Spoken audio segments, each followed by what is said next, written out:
Buenos días, estudiantes, un gusto tenerlos acá nuevamente y vamos a dar inicio a nuestra clase de retroalimentación de la asignatura de lenguaje y comunicación de tercer nivel básico. Recuerden que en la clase nosotros trabajamos el protocolo de respuesta y el protocolo de lectura. Esto es muy importante que ustedes se apliquen estos protocolos, especialmente en las preguntas de desarrollo, donde deben fundamentar su respuesta. También trabajamos los textos narrativos. ¿Qué eran los textos narrativos? Los tipos de narradores, los personajes, los ambientes. Todo eso lo utilizamos para responder esta guía, y también en nuestra primera clase nosotros identificamos la idea principal y secundaria de un texto y la diferencia entre la idea principal y secundaria de un texto y la diferencia entre la información implícita y explícita. Todo esto se une para responder todas las guías. Es importante que ustedes vayan revisando sus apuntes. Vamos a comenzar. Lo primero que vamos a hacer es leer el título, que nos va a dar una idea de qué es lo que se trata. 4 alimentos de riesgo en verano. Las altas temperaturas del verano y ciertos alimentos que no cuentan con una correcta manipulación pueden ser una mezcla enemiga para la salud. Por eso, la nutrióloga Claudia Rojas detalló cuáles son los alimentos más riesgosos en cuanto a su manipulación durante el verano. Carne, pescado y marisco, huevos, ensalada de verduras y frutas. Carne. Las carnes de vacuno enteras y molidas deben estar siempre refrigeradas. Se pueden contraer infecciones por una incorrecta manipulación e higiene de estos alimentos. Pescados y mariscos. Siempre se debe mantener la cadena de frío. El problema se produce cuando estos productos se consumen poco frescos o insuficientemente cocidos, ceviches, sushi, pescados crudos, ya que pueden generar norovirus y hepatitis A por la procedencia de los mariscos con agua contaminada. Huevos. Deberían estar siempre en el refrigerador. Se recomienda consumirlos siempre cocidos y en el caso de que la preparación sea sobre la base de huevos frescos. Estos deben ser pasteurizados, de lo contrario pueden producirse graves problemas gastrointestinales. Ensalada de verduras y frutas. Cuando estas preparaciones no se mantienen refrigeradas y se exponen a las altas temperaturas, se corre el riesgo de la proliferación de bacterias. Entonces, ¿cuál es la importancia de estos productos? Que todos tienen que estar refrigerados. Tienen que respetar su cadena de frío, o si no generan bacterias o enfermedades en nuestro cuerpo. Primera pregunta. ¿Quién es Claudia Rojas? ¿Una vendedora de alimentos? ¿La periodista del diario? ¿La editora de la noticia? ¿Una nutricionista? Vamos al texto. Vamos a buscar a Claudia Rojas. Esto es información explícita. Nos dice la nutrióloga Claudia Rojas. Entonces, ¿quién es Claudia Rojas? Una nutricionista. Siguiente, según el texto, ¿cuál de los alimentos causa hepatitis A? ¿Cuál causaba hepatitis A? Pescados y mariscos. Estos pueden generar norovirus y hepatitis A. Vamos a aplicar nuestro protocolo de respuesta. Recuerden que utilizábamos la pregunta, los alimentos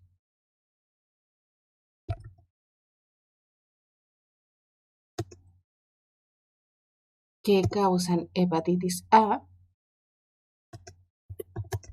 son el pescado y los mariscos.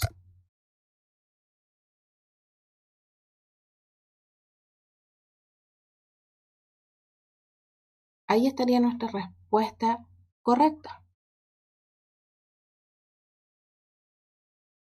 Pero nos falta el fundamento. ¿Por qué pueden causar hepatitis A? Por la procedencia de los mariscos con agua contaminada.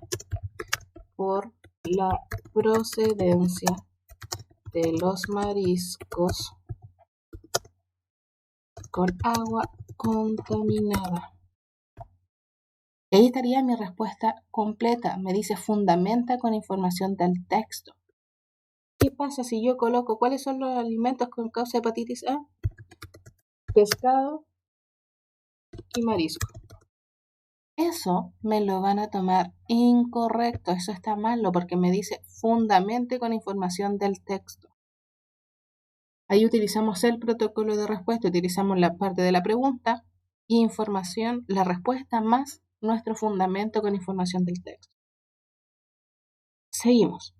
Según el texto, ¿qué tienen en común los 4 alimentos mencionados en el texto? ¿Son dañinos para la salud? ¿Se consumen solo en verano? ¿Deben tener una adecuada refrigeración? ¿Pertenecen al mismo grupo alimenticio? Que nosotros cuando leímos, y recuerden que ustedes van a leer 1, 2 y 3 veces para asegurarse de todo esto, ¿qué me hablaban que estos 4 productos tienen en común? Todos tienen que tener una correcta refrigeración, una cadena de frío, si se dan cuenta.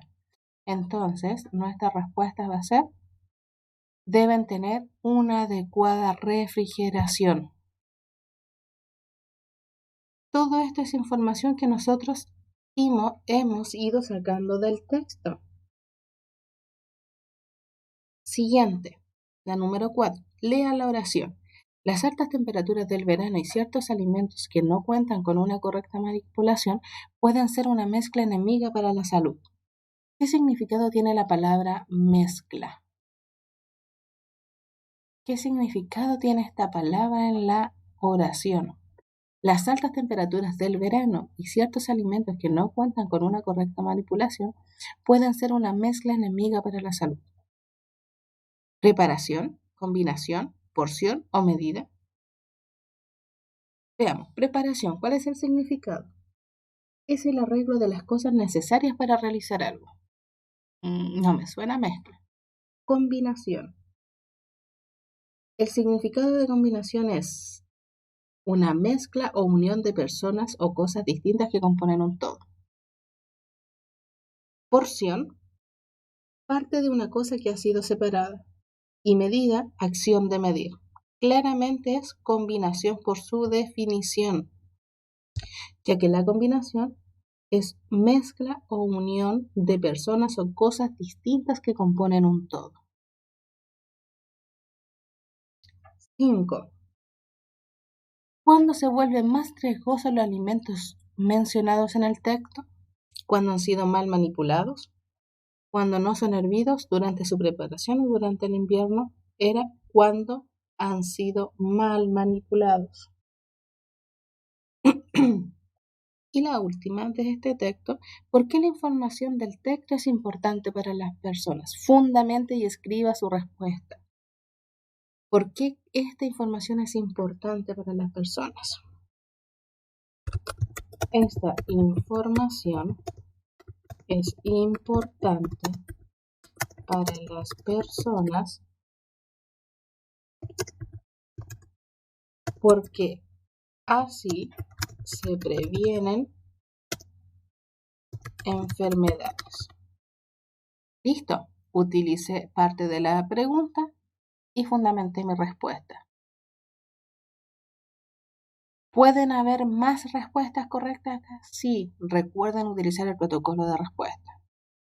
Lea el siguiente texto y responda. Bebés prematuros. Los bebés prematuros tienen una mayor probabilidad de convertirse en niños hiperactivos que los que nacen a termo, según un estudio realizado en Dinamarca. Los investigadores concluyeron que los bebés que nacen entre las semanas 34 y 36 de gestación tienen 70% más de posibilidad de padecer trastorno por déficit de atención e hiperactividad, TDAH.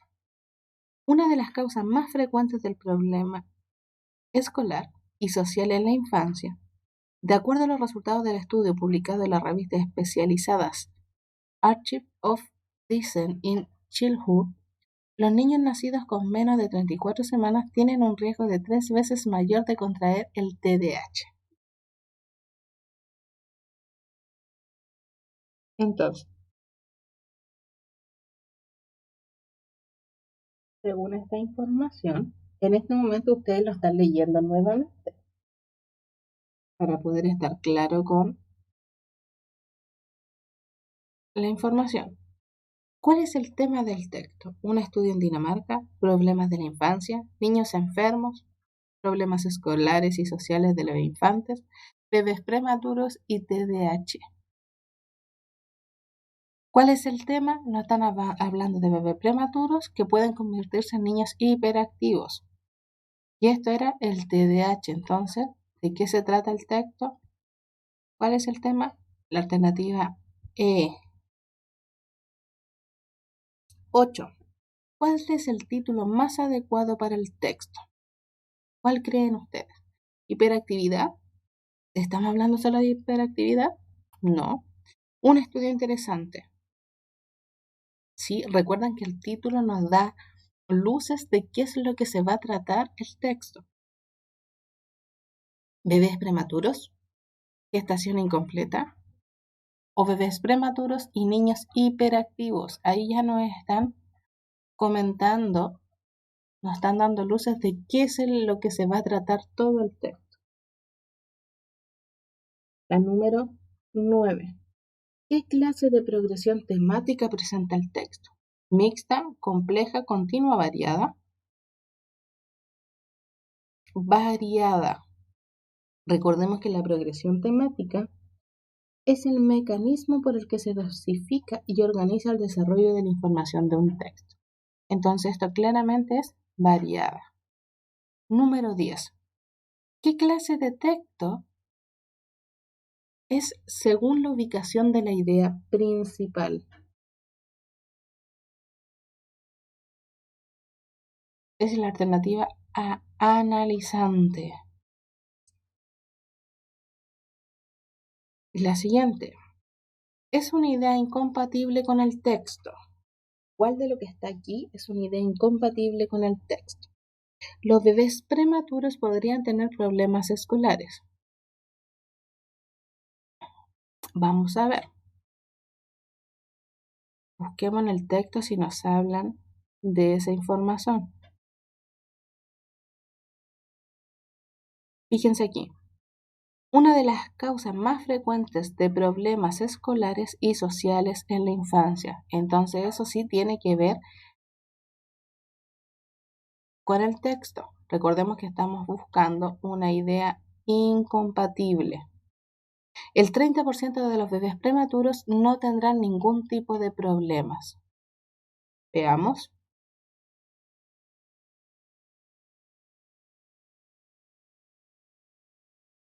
Los bebés que nacen entre la semana 34 y 36 de gestación tienen el 70% de posibilidad de padecer trastornos. Entonces los que no van a padecer nada serían un 30%. Entonces esa sí es verdadera. El TDAH es una enfermedad que se debe combatir a tiempo. ¿Me dicen eso en algún lado de esto? Claramente no. Entonces la alternativa que no corresponde es la alternativa C.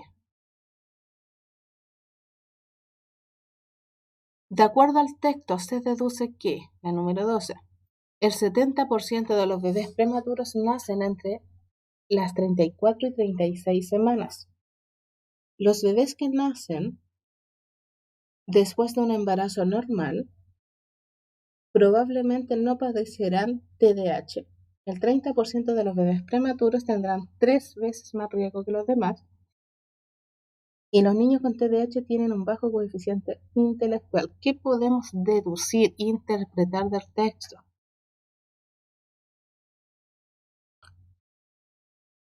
Porque solo me están hablando de los bebés prematuros. Entonces, ¿qué podemos deducir? Que los que nacen en un embarazo normal probablemente no padecerán TDAH. Aquí nosotros terminamos con lo que estábamos trabajando en el texto. Ahora vienen las preguntas de los tipos de narradores. Número 13. Aceleró el paso, pero Santiago me dice que está cansado. Decide entrar en el kiosco para comprar alfajores.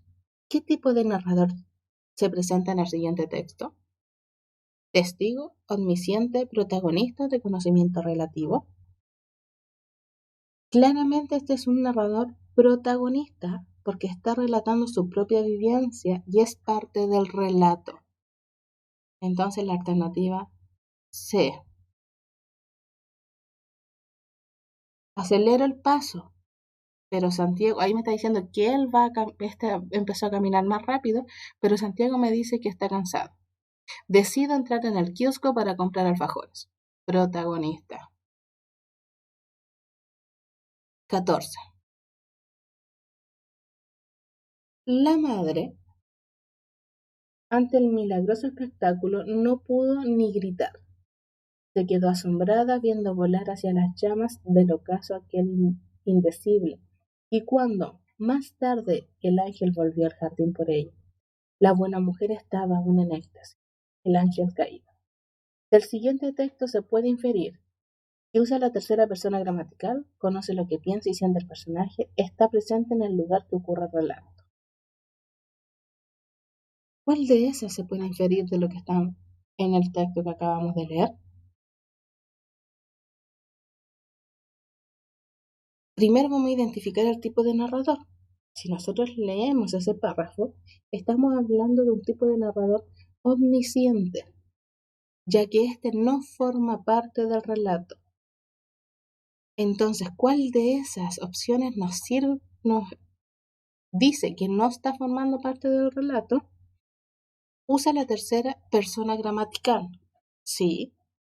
Conoce lo que piensa y siente el personaje también. Está presente en el lugar que ocurre el relato. Claramente esa no, al ser un narrador omnisciente. Entonces, claramente la alternativa C, 1 y 2. Recuerden, si quedan dudas con los tipos de narradores, revisar la clase. Nuevamente tenemos que leer un texto. Que esto es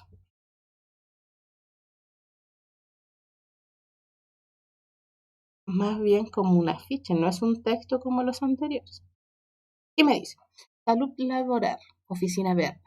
Las plantas en la oficina, ¿qué hacen? Reducen el estrés, alivian la depresión, aumentan el optimismo, disminuyen la presión arterial y aumentan la productividad. Miren qué importante las plantas en la oficina. ¿Qué tipo de texto es el leído? ¿Afiche, noticia, crónica o reportaje? Claramente es un afiche, porque nos están entregando una publicidad, una información que es atractiva para nosotros. ¿Qué se recomienda en el texto? La ventilación en la oficina, el trabajo seguro en la oficina, el uso de plantas en la oficina, la buena convivencia. Veamos. Salud laboral, oficina verde, las plantas en la oficina. Entonces, ¿qué me están pidiendo? ¿Qué me están recomendando? El uso de plantas en la oficina. ¿Qué sentido tiene la palabra productividad en el texto?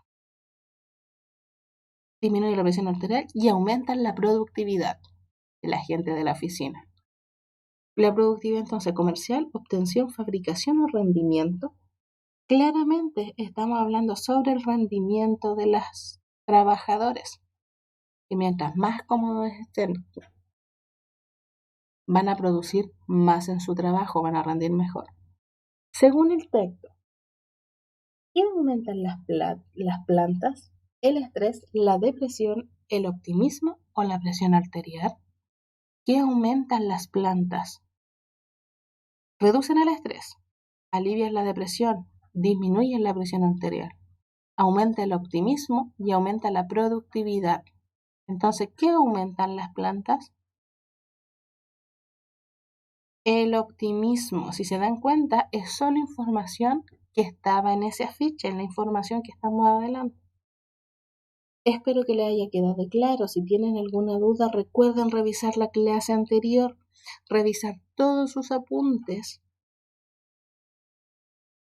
y recuerden quedarse en casa. Que estén bien. Hasta luego.